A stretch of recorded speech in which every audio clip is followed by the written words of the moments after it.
special event alert.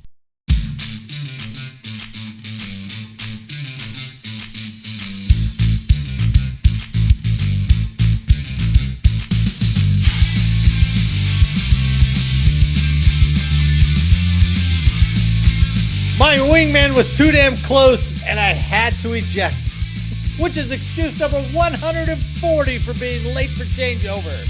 Your weekly space news and variety show. I'm your host, Marty Smith, and I'm here with Mr. History, Eric Perrott. Marty, glad to be back, but I got to tell you, that late for changeover is a good one. Surviving? Well, he's late for changeover, late for the hospital, late for coming home, late for dinner, late for gotta eject. briefing. I Don't can be late for the tolerate that. hospital, though. Right? Woo! Yeah.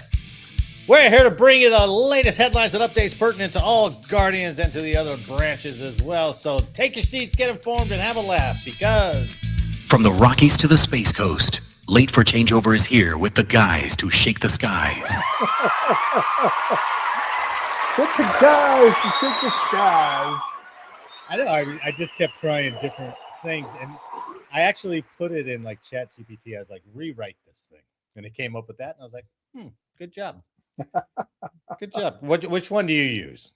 Do you use Chat GPT? Do you use Claude? Do you use More Grok? Chat GPT when I use any of it. I don't use it very often. Well, I use it for resume writing. I don't worry That about has that been stuff no a more. big. I know you don't. You have it for a decade. So, but that makes things infinitely easier. And can you imagine? Remember writing EPRs, right? Sure. I had a saved file with like high impact Bullets. kind of throwaway bullets, filler bullets, Well, you remember the old ones, right? When it was just a narrative, or you had to fill the white space. Remember that shit? Oh yeah. You did. If you left blanks, guy was a non-promote. dumb, right? I was like, why? So I just carried out. I had that from the Army too. Army published a book, right, that you could buy that would have like the beginning of a sentence or the beginning of a bullet, the end of a bullet, and it was, God. but this was 30 years ago. So They didn't give it to you? You had to buy it? you had to go buy it at Clone Sales. Hell yeah. Wow, that's Some crazy. shithead sergeant made a boatload of money because I'm too dumb to think of single-handedly started, but he had like the sentence starters, the bullet starters. And I was like, that was valuable. So I just started saving some of the good bullets that I had. But now, I mean, fuck, can you just plug it all into AI and have Yeah, I guess you could, right? absolutely. I think So you much could be for as specific golden- as you needed to Right. on that Remember person. you remember the term golden pen, the officer or whoever, or the NCO who could write it and I would always get the award winner or whatever. Yep. I guess it's Claude doing that now, right? Evens out the freaking writing. I mean, everybody's sure. good now. Well, everybody's a Medal of Honor winner when they're just trying to be Airman of the Month. It's The like, quarter. wow, look at Maybe this the guy. quarter. Man, he did a Yeah. lot. AI's changed the way all the reviews are done now, man. Holy cow. Yeah, it's got to, right? So RIP your own mental ability to write an EPR, I suppose. You can lock your brain away for the next 2 days. Yeah, that's right. You don't need it. Well, our boy Jake is on assignment out in Tennessee, Eric. Very nice. So he went on a motorcycle ride, which I'm pretty jealous about. So let me That's a cool ride. add him to the stage. Marty and Eric. And let me do this. Oh, Hey, it does. We do Jake. disappear. Look at that. So Jake's looking good, man. yeah, he is. Look at that. Well, good to see you. I'm in Chattanooga, Tennessee at the Medal of Honor Museum. Oh, very So cool. I'm excited to go check it out. Probably gonna either be exciting or totally ruin my day. It's gonna be wonderful. Get I that. decided to do a little video for you out here rather than go on the inside and do that. I'll see if I can get some more information or more videos for you on the inside. All right, man. Miss you guys. You guys have safe travels on your way too. Nice. Very nice. But he never did send us anything else. So, Well, he did send one. You know, the one that had Desmond Doss in the background? Did you not see that one? I didn't get that one. Did you get that one? I did. It's in the same thread. Well, my phone is being used for my camera. I didn't see it. Maybe I got it afterwards or Let me something. see. Maybe it missed me, or maybe he just liked you and just sent it to you. Here it is. I'm going to show it to you. No, I didn't get that.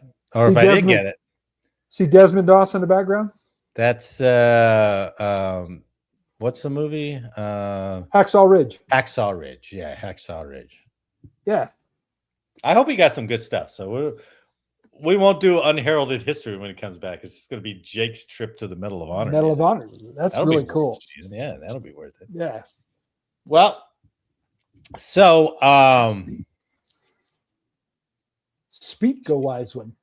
you remember let's just get to the news. So oh wait, let's not get to the news. Let's see the F-18 Growler The air show. The air show. air show. Yes, 2 days ago on Sunday, right? Mountain Home Air Force Base. Let's see if I can in Idaho. Let's see if I can share this video. So I know if you haven't heard about it, those who are listening, this was the two growlers hit, right? And they had to eject right away. So you hear about it, but then when you see it, it's pretty alarming. So let me go there. So you said Okay. those were growlers? They're not F-18s? Yeah, they're growlers. It's a whole growler squadron up there. So, but here they come. The trail plane, well, it looks like it almost sets its nose down on the tail of the lead plane. But watch how fast they get out, and watch how dangerous it was when they did punch out. Ooh. Oh my goodness.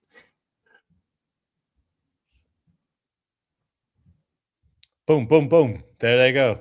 Man. Wow. And the planes looked like they stayed together too. Yeah, that was, and they weren't very high. Man. They were not very high. That's crazy. Wow, isn't it? That is absolutely crazy. Just that, look at them twirl together. Man. Yeah. Let me turn Those, that all sound four are lucky. did you see when they ejected? It was just like, oh my God.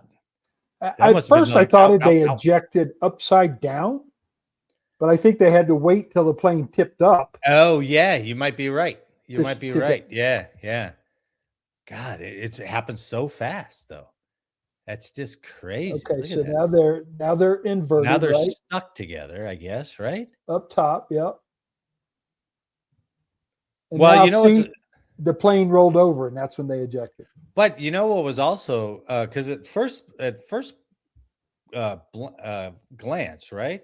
It looks like, see right there, they're stuck. It looks like they're stuck together, but the back is on the front. So both canopies are facing the same way.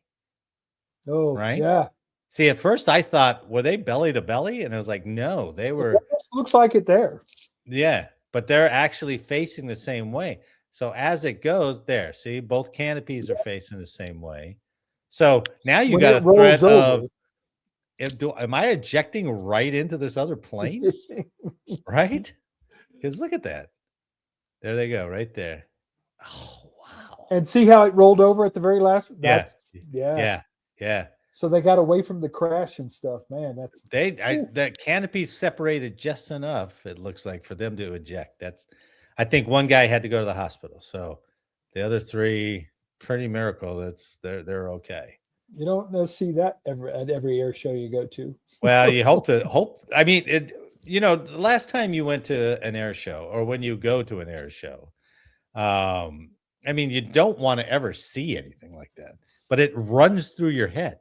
You know, it's like any time this prop plane could just, the engine doesn't restart, or whatever. It's just so nerve-wracking now. Especially when you're sitting on the tarmac where you could actually become part of the debris field, right. or didn't that happen wasn't it Germany years ago when they had a crash and it went into the crowd? I thought that was Germany. I'm sure it's happened. I don't remember where. Well, sure. Jeez. But anyway, for sure. So sorry to I'm glad the guys are okay. Ditto. I'm sad the United States lost $500 million of equipment. But it made for a good late excuse for us. No doubt. No doubt. Benefit. So anyway, let's get to the news now. Talk to me, Goose. Okay, remember the movie Armageddon? Of course. Right? Of course you do, right? Of course. So where did that movie start? Do you remember the beginning of that movie when they're on an oil rig somewhere? Yeah, and he's chasing around Ben Affleck trying to shoot him with the shotgun on the oil rig, right? Because he's messing with his daughter. Right. Well, that leads us in, surprisingly, to our first story from militarytimes.com. The U.S. Air Force looks to convert offshore oil rigs into rocket recovery platforms. So this goes directly to what we talked about the 1950s, where any idea at all is a good idea. Well, no matter what. And speaking of that, yes, you're right. But this came from what is that thing called? Small Business Innovation Research Program. So it's kind of like the IDEA program, right? Okay. So people submitted this and they're like, that's not a bad idea. And as I read through this, I think I'll convince you, Eric. To be perfectly honest with you, you've already convinced me, because if you think about our perimeter off the coast, right? Yeah. You put out some early detection. I'm sure it'll have some type of radar. Yeah. True. Early warning. Right. And then you've got a missile capability for defense to keep them off the coast. Count me in. Okay. I'm in. I like the idea. But as I read through this article, I'm going to bring something up that may dissuade you from this idea. So, the U.S. Air Force is looking to repurpose offshore oil rigs into landing platforms to recover rocket boosters launched by the U.S. Space Force and private spaceflight companies. The proposal, called Project Able Baker, would solve two problems, the Air Force said.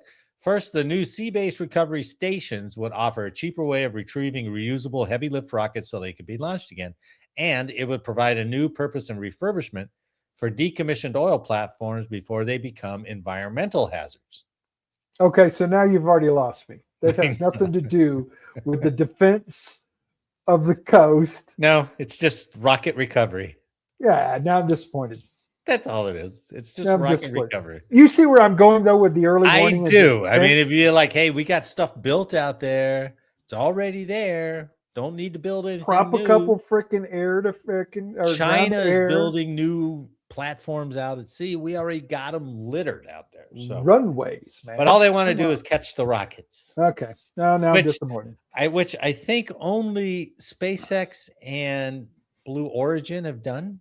Yeah. So it must be pretty promising technology, because they're like, oh, we can put rocket recovery everywhere. See, what's wrong with the way we rocket recovery now? I don't know. And plus, the last one SpaceX did was back at the SpaceX facility. Yeah, you bring it home. You don't have to... Yeah. Because then if you put it on a oil rig, you're going to have to remove it from there and bring it back so you can reuse it. Correct. But look at what the feds are already starting to tax them to go to space. Come here. Somebody wants. Hey, hold up. Say hi. Hi. How's everybody? Good. How are you? She just popped her head in. Sorry. Oh, I love that when that happens. Susan made me cut that whole part when she plugged in. So, but the feds already want to tax them. You don't think they're going to charge them a premium to use our converted oil rig to land on? I'm sure. Elon's going to go, I don't need you guys. I'll just build one of my own. Right. Well, according to an Air Force solicitation posted through the Small Business Innovation Research Program, or SBIR, the Air Force sees these old oil platforms as an alternative to using ships to recover rockets, a method used by companies like SpaceX. So they they were landing on that drone barge, right? But then the last one, SpaceX just brought it back to their facility. They're like, screw the barge. We'll just land it here. Why not? Right? If it's controllable, we'll just land it here. One benefit would be reducing dependence on expensive custom-built drone ships and facilitating higher launch frequencies. To accomplish this, old oil rigs must be strengthened to handle the specific plume, vibration, and high-intensity point load dynamics of modern rockets, such as SpaceX's Falcon 9, ULA's Vulcan, and Blue Origin's New Glenn. Other desired features of the offshore oil platforms include passive active flame detection, remote fire suppression systems, and precision navigation aids for autonomous landing guidance. I'm telling you that it seems like 2 years ago this was a good idea, but then when SpaceX landed back at its place in Texas, it's like we don't even use our own ships anymore. We don't need it. Right. We don't need it. And if they're going to the moon, Artemis is splashing down in the ocean. You're not going to land it on an oil rig. You know what I think? I think they should listen to that Eric Perot guy who come up with using them as a defense of the coast, early warning, early detection, having a missile capability to knock down aircraft. That guy's got it going on. Oh, some security forces out there. Come on now. Give him a big 50 cal. That's what I'm talking about. Let's defend the coast. Well, we'll see you guys in a year. This is a remote tour, assignment, but you guys will love it. Look at how much fun they had in Armageddon. They have a great time on the platform. So, yeah. There's a first phase where they're calling companies that they have to do a study, right? So they're obviously going to. I don't know if they're going to buy them. It didn't mention that, but I don't know how they're going to procure them from the companies, like from Exxon. I don't know how they're going to get them, or if Exxon is like, we'll sell you this for $1 billion, right? I don't know. I don't know how they're doing it, but and Exxon's still probably using the majority of them. Well, sure, right. But so let's assume that we have companies who I can't wait to get the government my oil platform. Well, the first phase is for them to do a study which involves structural load analysis, environmental impact assessment, and the development of a regulatory roadmap for operations in federal waters. It also involves for them to do a study about sonic waves on the wildlife. Now, you think Exxon's going to put any money towards it? They're like, oh, God. You want an environmental study? Save the whales. Right, Save the whales. One guy's going to go, I'm out. I'm not doing that study. Yeah. But the second phase would involve fabricating and installing a modular reinforcement kit on a representative deck section of an offshore structure to validate construction techniques and material resilience. So they got to demonstrate that they can handle the weight and rocket engines and all that stuff. Yeah, it wouldn't be a good picture. It lands. Oh, successful landing, but the whole rig's crumble. Right? It's like a Jenga tower. Over well. Right. No, there went that $1 billion. That second one was like, how much is the government going to pay us for this? Well, they're saying 500,000. We're like, forget it. I'm out. Yeah, that study alone will cost us that much. China is already building offshore platforms to recover heavy rockets, so they're doing it. But I'm telling you, I think the civilian companies would just be like, I'll just land it back in Amazon, or just land it back in Texas. Or has China been able to successfully land I think on they their can do mainland? it now. I think I ran across a video where they were doing it as well. The rocket bodies are coming back. I don't understand the need to do it offshore then. Yeah, right. That's what I said. It's a couple of years ago when SpaceX was catching them on the boat. They'll be like, "Hey, we got these oil platforms," and like, okay, that may be better timing. Yeah, right. But now I think it's already obsolete. So there are the Air Force said there are hundreds of offshore oil and gas platforms in federally controlled waters that are reaching the end of their operational life cycle. Keep that in mind. Traditional decommissioning and full removal processes are capital intensive, costing upwards of, how much do you think it costs to decommission and remove a oil platform out in the ocean? Well, I would assume you have to take the damn thing out from off the bottom. Yeah, probably. Right. And to do that, you're going to need some serious equipment. Oh, I'm thinking $2 million. Oh, Eric. Really? Am I short? 1.6 billion per platform. Just to decommission it? Yes, that's what it says. Man, 1.6 billion. 1.6 billion. Now, apparently the federal government's got some initiative called Rigs to Reefs, which is blow them up and sink them. Well, kind of. Yeah, it's like, oh, okay, get all the bad stuff off of them. Take the top part out of the water, go down low enough, you can leave the pilings, and we'll just make a reef out of it or some stuff like that, right? Yeah. But to do that, $1.6 billion. I don't understand that, the decommissioning of it.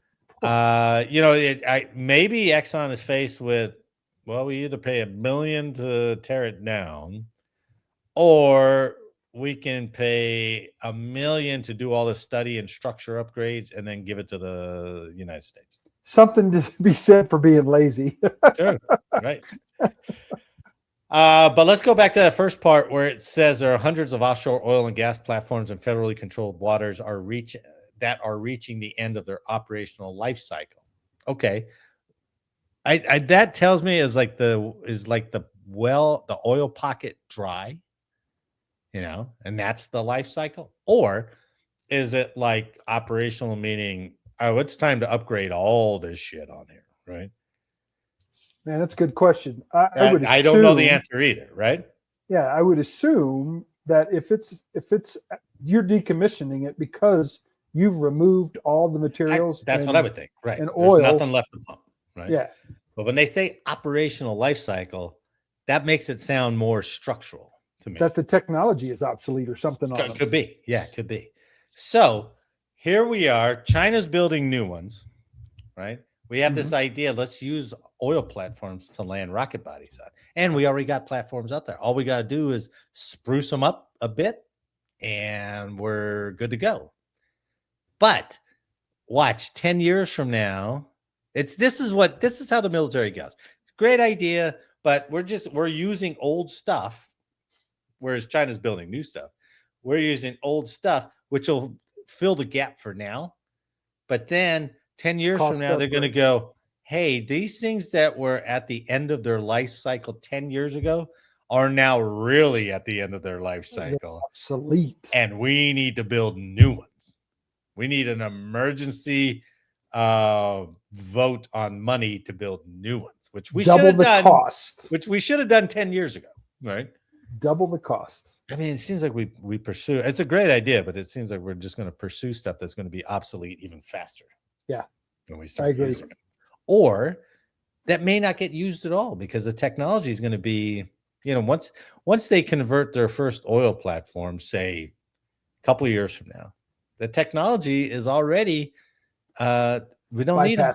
Yeah, we don't need them. Sorry, guys. Thank you, though. I appreciate it. You would think it would be more about the study of where can we land them safely, make this a full-time recovery operation safely stateside. Yeah. You know what I mean? And insert money into those kind of studies to bring these things back. Yeah. I mean, I love the idea behind it, the efficiency and all that stuff. Yeah, we have it out there. Let's just repurpose it. Someone with more should tell us why. Yeah, somebody please tell us why. Tell us why. But I think it'll end up being a bad idea. Yeah, I agree. Well, we chased this back in 2026 because that would give us a leg up with all the platforms we have out there. but it cost us $15 billion to get 10 of these things, and nobody uses them. So, I love, but, but well, if our government holds true to what our government holds true, that's what will happen. Right. yeah, All right, more drones, Eric. Next story, more drones, more I drones. like drones. Drones. The way We of the should just world. have a drone segment because that's all we do is drones, right? The way of the world. I can't wait till we can see the fruits of our reporting here. So, from taskandpurpose.com, the Army is testing Medevac drones that lift injured soldiers from battlefields. So remember we did that one on Ukraine where they were setting them in that coffin on wheels I and could have driving them sworn, back? didn't that come from the U.S. though? I thought the U.S. had done that, but that was something. They were Those talking guys about it. created? Yeah, that Okay. was the one we did was Ukrainian. The Ukraine said they were already doing it. Okay. But now they're going to test this Medevac drone from Flowcopter. They're going to do it out in Poland this week. In a combat experiment that oddly resembles the claw game at an arcade, the Army will strap a test dummy under an oversized drone at an exercise in Poland this week. The first step toward eventually evacuating injured soldiers from active combat. As part of ongoing NATO exercises in Poland, the Army will test whether an oversized quadcopter known as Flowcopter can safely fly a casualty out of combat and to a nearby field hospital. The Poland exercise follows a 2nd Cav Regiment medical evac demo with the Flowcopter unmanned aerial vehicle in Bermowo-Piski training area, Poland. On Sunday, soldiers prepared for the full exercise by loading a test dummy onto the drone during an autonomous triage and treatment challenge. Do you want to see what this Flowcopter looks like? Well, I'm thinking to myself, okay, here comes a Black Hawk. Some, freaking pararescue guy jumps out, puts me on a helicopter, and goes, "All right, we're going to save your life." Now this. Hello, my name is Flowcopter. It's not even that. Pick you up. It's not even that. It's almost like an Amazon drone, Pick up delivery, baby. Yeah, watch this. There's no sound on this thing. This is from Flowcopter off of YouTube. So, well, damn, they're good size, aren't they? Yeah, they're big. They're big. That's 4 big props there. That's the patient underneath. Okay. I'd be like, hurry up and get this thing off the ground and get me out of here. Just like I said with the Ukraine ground evac vehicle, I was like, knock me out, man, because I don't want to see. And they got the robot pulling the patient off. Well, you're not going to lose any more casualties. You're not going to have any more casualties, right? No human care until you get to the operating table. So, but that thing was pretty powerful. So that's pretty cool. Well, hopefully you've got a guy on the ground that's, at least putting, I don't know, a bandage. You're doing self-aid buddy care on the guy before the copter gets there, right? Plug the holes, zip them up, and get them out of here, right? And that, who knows, that might make a difference, but it's only carrying like one patient at a time. So yeah, I mean, going back to remember the MASH units, the MASH show? When they had like 2 on that. At least 2, right? Yeah, on that bubble thing, right? You would think this thing would be a little better, but even no, then, it's just 1 right now. The security of that, because it's so slow. Does it go into a battlefield or a battle area? Well, I'm glad you asked. So it doesn't talk about speed, but the exercise will use the Flowcopter FC-100, a UAV capable of taking off and flying with up to just over 1,400 pounds, 650 kilograms or just over 1,400 pounds. The flight endurance depends on the weight. Carrying 330 pounds, the drone can fly for over 5 hours. That's much farther than any battalion aid station, right? That's right. But with just 110 pounds, the Flowcopter can last for a little more than 11 hours in the air. So hopefully you're not that far away. Yeah. The Flowcopter is powered by a hydraulic gas engine instead of batteries. So a little bit, I don't know. Is that more dependable? I think it's more dependable, right?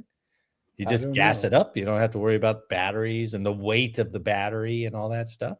So is it programmable, or do you have a flyer on the ground Didn't controlling? go into it. I assume that you have a remote pilot on the ground. I assume, right? It didn't say anything about autonomous ops. So, well, you've got to be able to determine where to go and how to fucking get there. well, yeah, right. Right. I mean, Coordinates. it's not an azimuth. Amazon drone, but imagine if you took fire and you had like 5 casualties, you need 5 of those damn things. You know, now you got to set up. Now you got to set up an LZ to get this thing landed. I don't really want to stand up in this fireplace and set up an LZ. Yeah, that doesn't sound right to just do one. I understand. Or you gotta, now you gotta evac them back to the LZ out of out of fire, or you wait till the battle's over and then I don't know. You average a 200-pound man, you should at least be able to take 4. Right. Put 4 on there and let's go. Well, yeah, I guess you just banging like marbles underneath it. I don't know, together, like, dang, stop it. But I think it's kind of cool that they're I don't know, I'm on the fence, right? Do I believe it's going to help us? Is it still too early to tell if it's going to help us? I mean, eventually all this stuff's going to be automated. Maybe in our son's kind of generation army, maybe it's all going to be automated. But right now it just seems so. I think on a personal level, I'd still like that freaking Black Hawk flying in there with a pararescue guy jumping out and putting the patch on me and say, "You're going to make it, pal. Come on, let's go." Yeah. I mean, when they medevac me for my leg, the guy stuck an IV in while we were airborne. I was like, "Whoa, that was really good." I was all morphined up, but I was like, "That was really good that you did this in a moving vehicle and one stick and it was in." And didn't you feel a little bit more? He was talking to me the whole time. You're going to hang in, making it. He was like, "My name is John. What's my name?" And I was like, "John." And he did that the whole way, back, keeping you alert. "Hey, what's my name?" I was like, "John." I was getting pissed at him, but I got what he was doing. It's like, "John, I'm getting cold." He's like, "Oh yeah, you're losing a lot of blood." "Yeah, I'm getting cold, John." Did you know if you were going into shock, or did you? Probably. I told you when I looked at my leg and it was bleeding, I went back to that old stupid self-aid buddy care video. Remember that? Did I tell you this story? I don't think you told me the story, but I remember the video. And they had that section in the video about if it's bright red, it's arterial bleeding. If it's darker red or blue, it's venous bleeding. And I was looking at my leg and it was bleeding, right? It wasn't like the femoral vein bleeding, but it was bleeding pretty heavy. And I remember for a period of time, which seemed like a long time, but it was probably only 5 seconds, I was like, is that arterial bleeding or is that venous bleeding? And then I realized I don't know what the hell the difference is, and I don't know what I do for what the difference is of what I do. And I was like, fuck it. And I just kind of shook out of it. But I did capture that video from 20 years ago, seeing that old 70s video. So that's a perfect example of going back to what you were trained on. It was in your head. Right? In your head. Yeah. And I don't know. I mean, you probably have to knock the guy out or make him, give him some morphine or something. Because, if it's painful, now you're just screaming into the void underneath the quadcopter all the way back. And God forbid, you're not claustrophobic or scared of heights. Holy shit. Yeah. Was there ever a moment, your story interests me, was there ever a moment you thought, oh shit, I'm going to bleed out and die right here? Did you ever think that? I didn't think that because I don't know why. It just never came into my mind. I had taken my belt off and I'd made a tourniquet, Oh, I didn't know that. I was trying to cinch it tight. There was a Marine in the traffic who came down and goes, "Hey, I see what you're trying to do. Let me help you." Because I was trying to pull it as tight as I could and just hold it, right? And I had the buckle that had the teeth, so I could cinch it a little bit tighter. But I had no idea if it was stopping it or not. I couldn't quite see. And plus, it had to be painful as hell. That's the shock part. I think I didn't really think about pain. because Okay. it just felt kind of numb. You know, Okay. everything was kind of numb, which is probably a good thing. Oh yeah, I'm sure. But he helped me and held that tourniquet till the paramedics came. So, Hmm. but there was a ranger, there was a park ranger who was up in the traffic too, and the Marine called for him, and the guy was like, "No, you got it," and he wouldn't come down. Are you serious? Yeah, he wouldn't come down and help. And I was like, "What the fuck?" Oh, he didn't Wow, want to I be would have involved. never. Yeah, he He didn't want to must be have- involved. So interesting. So did they? I'm sorry, I'm getting off the story. This interests me though. Did you document the time that you applied your tourniquet? Did you have enough in your head to go? I was Oh. laying on my side, away from the bike. I never saw the bike again. I don't know where it went, but I was laying on my right side. I lifted up my left leg, and it drooped, right, because it was all broken and everything. So that's when I was like, I got to do something. I started taking the belt off, and wrapping it around. I think I was above the knee, just trying to stem whatever was bleeding. And so, yeah, it was just all that. Then the paramedics came, and then they called a Flight for Life. And I was like, why don't you just haul me up and I go with you guys? So I had to wait extra time for the Flight for Life to get out there and go. So by the time they got me, it was probably 45 minutes before I got to the hospital. Sure. And that's why on the flight, I was like, man, I'm getting cold, John. I'm getting really cold. You could feel it. My whole body was getting really cold. That's the blood leaving your body, Marty. So, but that's the one thing I do remember. So I was like, all right, did they use blood and put the time on your forehead? Nope. Applied this time, what's your that. blood type? I'm an A positive. Yeah, we could talk about blood. Actually, I'm a universal receiver, so lucky for me. AB positive, baby. I'm A positive. Yeah. Sucker. I could take. I'm a normal, average A positiver. I could take your blood. Nothing You know what blood I couldn't take? The one from that quadcopter, which we're back on. So as it's flying me back, I'm like, all he's got is oil. He can't help me. So, man, crazy. I don't know. It's interesting because there's a big, back to that story. There's a big debate on whether or not they want to have unmanned vehicle medevacs because the threat of drones, they haven't quite figured out the logistics like we just talked about. If you got 3, is it fast? Obviously it depends on the engagement. You couldn't send that quadcopter down into Fallujah. Right. And where the hell would they land? Right. You couldn't do a Black Hawk at the same time. Yeah. Same thing. Right. Same thing. So I'm thinking I'd still rather have an onboard, I don't want to call him a nurse, but a pararescue guy and there's some environments that you're absolutely going to have to get a vehicle in there. Yeah. If anything, or they're going to have to carry you out to get to a Kazovac point.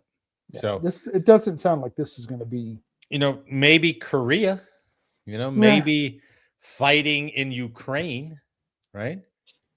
But are we going to do that fighting? I thought it was all just going to be on the sea nowadays. Yeah. It's all going to be on the sea. What ground war are we actually going to have? I don't know. It's a good point. That's a lot of debate. And they're like, well, why should we pursue this? Doesn't seem like it's all that feasible. I don't know. Well, not when you have Blackhawks and freaking Hueys and. Well, now you got autonomous Blackhawks. So now they're developing all this technology, and they're like, well, should we buy this Flowcopter or should we just use the autonomous Blackhawk that we have, where a guy on the ground can fly it? So I don't know. This is kind of like when you went from VHS tapes and it was like, are we going laser disc? Are we going DVDs? Mm-hmm. Which technology are we going to choose here? And so let me ask you this. Yes. I take a Hippocratic oath, right, to save lives. Yeah. And now you're going to tell me that you're going to send an unmanned drone to pick up my patient? He's not your patient yet. He's not your patient yet. Yeah, but I've got the ability to ride out on a helicopter and make him my patient and become more involved with him immediately. And you're going Maybe. to stop me? Maybe. I think that could be a question mark too. I don't know. Well, yeah, but docs they'll never leave the fob, But I'm not even talking about the docs. I'm talking about your guys, like your combat infield medics. lifesavers or Those guys that are combat freaking, rescue or whatever. even part of the unit. And sometimes when they go up, take, administer the first aid, pack them on the plane, get on with them. Well, it is. It is interesting because along that same lines, if they send that copter out there and you're going to need a ground team prepping that patient and strapping them in, right? So there's still it's just the transportation time. If the flow copter can get them back in 10 minutes, whereas it would take a Humvee an hour. Okay, that scenario makes perfect sense. But if that 10 minutes flight time means I got to prep a landing zone that takes me an hour to clear out and make sure it's secure before the thing even gets there, Not worth it. Not worth it. I can just barnstorm a Humvee ambulance in there, load them up and get them out, all Black Hawk Down kind of thing. Put me in an up armored with a lot of armor and drive me the hell out. Let's go. Man. Drive like a bat out of hell. Let's get out of here. Drive me out. That's right. That'd probably be better than staring at the ass end of a quadcopter open. I hope this thing doesn't get hot shotted at because I'm a sitting duck up here. One shotgun blast or a freaking 50 cal or whatever. Or a kamikaze drone is like, watch this. I'll take that guy down. Crash into it. Yeah. So not cool. I don't know, but we try to cover all types of drone usage here. So agreed. Okay, let's move just in time. So this next story is from military.com.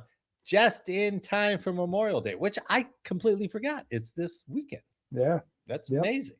Start of summer. So this is from military.com. Just in time for Memorial Day. Actors Gary Sinise and Joe Mantegna prep to host massive Memorial Day concert. Did you know they did a Memorial Day concert in Washington? I did not. I knew that Sinise does all kinds of he has the vets, Lieutenant Foundation. Dan Band and all that stuff. He does USO stuff, but I had no idea Mantegna, Joe Mantegna, was involved with this too. I can't say his name without thinking of Waterboy when he's like, "You said Joe Montana." He's like, "No, I meant Joe Mantegna." Mantegna. So dumb. For Joe Mantegna and Gary Sinise, supporting all aspects of the U.S. military is second nature. The acclaimed actors spoke with military.com in the days leading up to their annual co-hosting gig at the National Memorial Day concert, taking place this year at 8 p.m. Sunday, May 24th, from the West Lawn of the U.S. Capitol Building in Washington, D.C., airing on PBS. Oh, that's Did cool. Trump kill funding for PBS, too? Wouldn't surprise me. The 37-year-long event is always one of the network's most watched programs. 37 years. That's crazy. I'm going to have to check that out then. I have never watched it. I haven't either. So for Joe Mantegna, oh, man. Let me go back. I screwed up. Let's see. The performers at this year's festivities run the traditional gamut across entertainment, music, and the military. They include actors Jonathan Banks, Melissa Leo, Mary McCormick, and Noah Wiley. Remember Noah Wiley? He's the only name I recognize on that list. Me too. And Maureen McCormick, wasn't she a Brady Bunch? Was she really? Oh, I that think does she was a sound Brady familiar. Bunch. She might have been Marcia, right? Or no? I think so. I think she was either the oldest or the second oldest. Okay. Girl. Musicians Mickey Guyton, Alan Jackson, and Jamie Johnson, and service-specific musicians will be there. Chairman of the Joint Chiefs of Staff and Joint Chiefs of Staff also will participate. This year's concert is also special, commemorating the United States' 250th birthday, as well as the 85th anniversary of Pearl Harbor. Wow. And the 25th anniversary of the 9/11 attacks. Which Wow. one of those is more amazing to you? That we have the 85th anniversary of Pearl Harbor or the 25th anniversary of 9/11? Which one? Well, Which one is more fascinating to you? I'd say Pearl Harbor for me, I guess so. Yeah, I guess so. But just because wow. we had been, receiving intel, as bad as it was, Oh that yeah. Japan was going to attack us, and we were, right. putting airplanes together so they wouldn't take them all out at once, and then that was a catastrophe. And yeah, But we have a new radar. years. 25 years for 9/11. Now, see, that is hard to believe. Now, when you talk about the death, the immediate destruction of people jumping out of buildings, I mean, it's comparable to Arizona going down, but man, because we got to see it so vividly in color on your TV right there, that makes it a lot harder. 25 years ago. That is insane. I was in my 40s. Come on. Yeah, right. I know. Isn't that crazy? Let's see.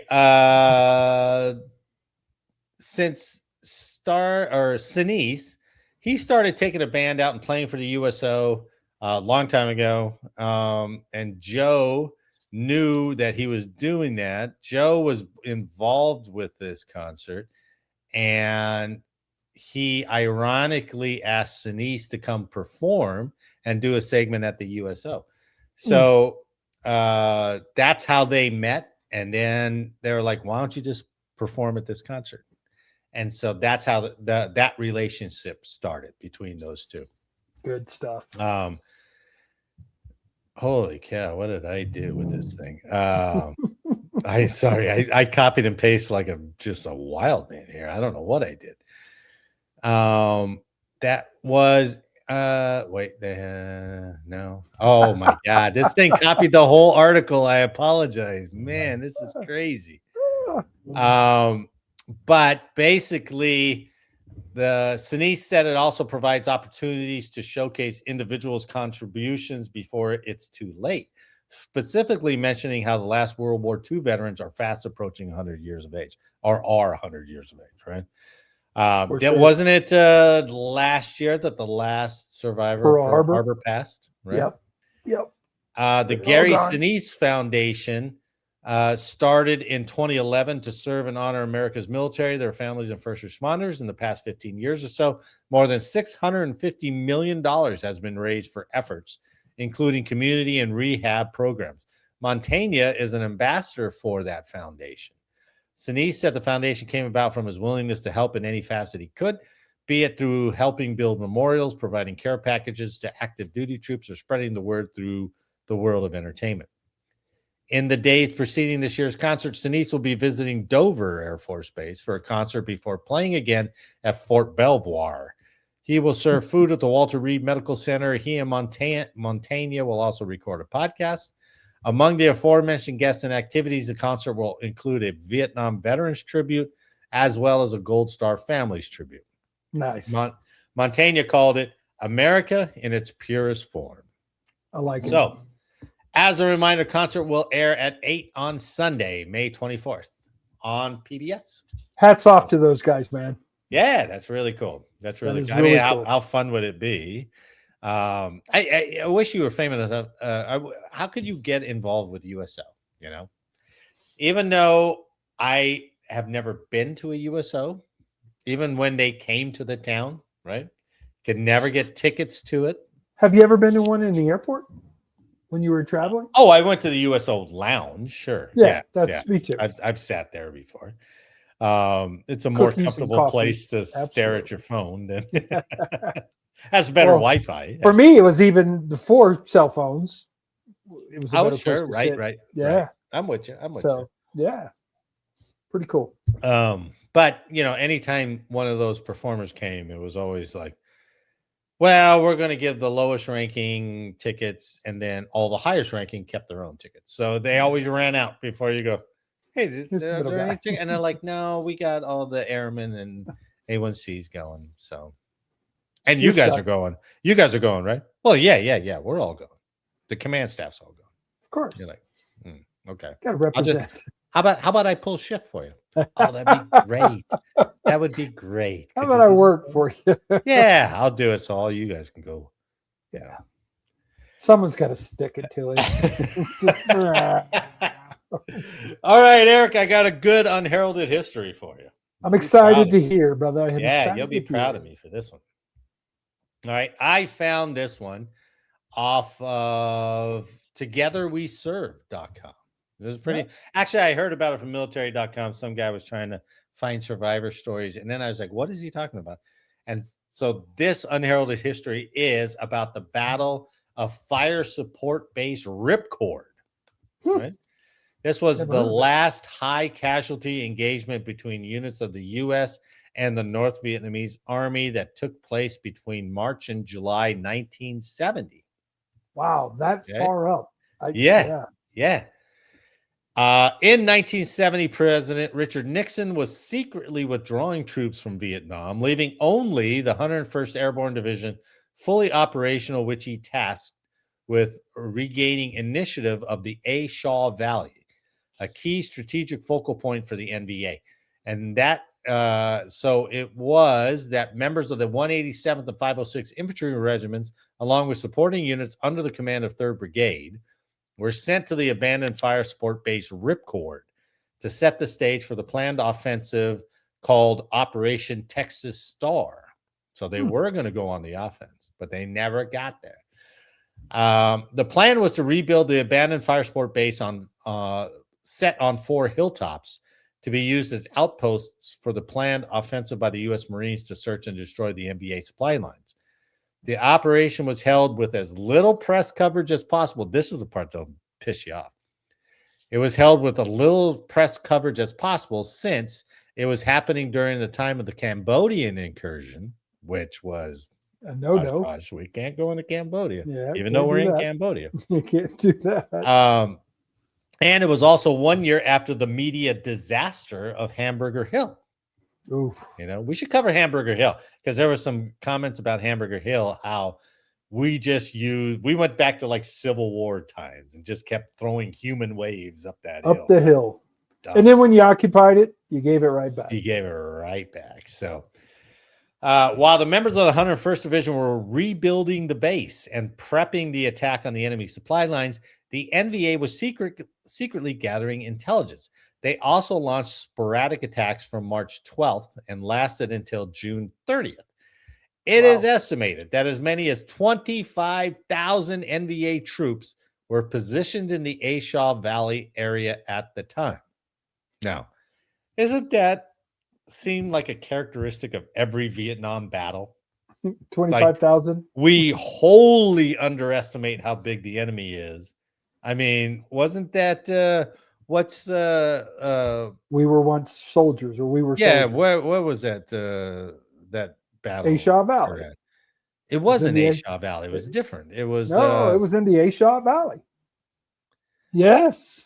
all right, That was in A Shaw. Okay, let's assume you're right for the sake of the podcast, but I don't think you're right. Anyway, again, we wholly what were our leaders doing at the time? You know, I have no idea. Good question. It always sounds like Tet offensive. They're not going to do it offensive. Yes, they are. They just, when they're talking 25,000 troops, how do we not see that? How do we not? Or maybe we're just too blinded by all our predator intel nowadays, and they didn't have that back then, I guess. So I don't know. It's always seemed like we get screwed up on that, right? Colonel Halmore, the La Drang Valley. You were right. The Eadrang Valley. You were right. See, I knew it wasn't A Shaw, but they sound very synonymous. They sound very much the same. Okay, so don't make comments on that. Michelle, don't make comments on that. We corrected it. We fixed it. After weeks of reconnaissance, on the morning of July 1st, 1970, North Vietnamese started firing mortars at the fire base. The battle for the hilltops raged for days. Wow. The 101st was surrounded, outnumbered almost 10-1, and running low on supplies. It was only the high ground and the bravery of its defenders that kept the enemy from overrunning FSB Ripcord. Sounds like Afghanistan. Sounds like other. It's crazy. All the bases that were in Afghanistan. Yes, right. The heaviest of these attacks took place between July 1st and 23rd. During those 23 days, 75 U.S. soldiers were killed in action, making the Battle of FSB Ripcord one of the deadliest battles in the Vietnam War for the United States. Colonel Ben Harrison, later Major General, the commander of the 3rd Brigade, claimed the NVA losses at Ripcord were one of the reasons why the North postponed their Easter offensive that finally happened in 1972 rather than in 1970, since they had to resupply and reorganize after the attacks on the firebase. So that's a good positive out of that. Yeah, I'm sure they lost a number of people too, right? I mean, yes. It doesn't say how many, but I didn't realize this battle was kept so low profile on purpose, right? As an offensive quickly dissolved into a standoff and then a fight for survival, it was decided that defending the base was not going to accomplish anything in the long run, so immediate and swift lifeline withdrawal soon followed.